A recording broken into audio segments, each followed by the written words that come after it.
নতুন নতুন জিনিস রান্না করতে ভালোই লাগে আর মানুষকে খাওয়াতেও ভালো লাগে।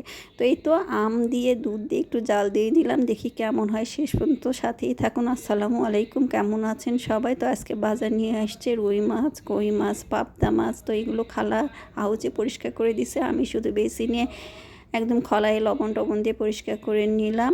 আর একটা লাউ নিয়ে আসছে, ভাবলাম যে লাউটা দিয়ে মাছটা ঝোল করব।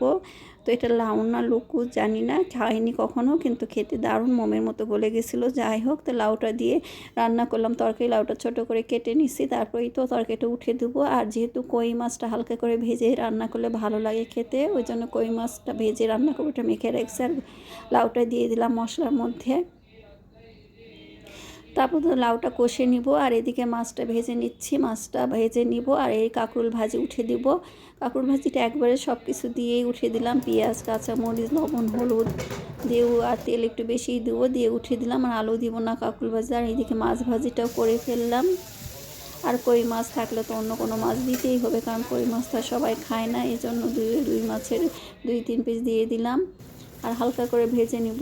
টাটকা মাছ একদম ফুলে উঠছে তেলে দেওয়ার সঙ্গে সঙ্গে।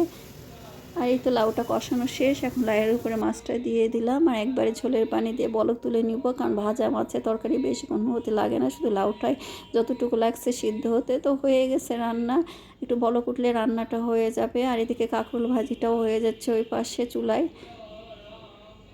লাউয়ের তরকারি একটু মিষ্টি মিষ্টি ঠান্ডা তরকারি ভালো লাগে, ওর একটু ঝাল টাল কম তরকারি ভালো লাগে, এই জন্য হালকা। আর আমি তো একটু হলুদটা আমার হাতে কমে ওঠে, এই জন্য সব কিছু একটু হালকা ফাস্টা মনে হয়।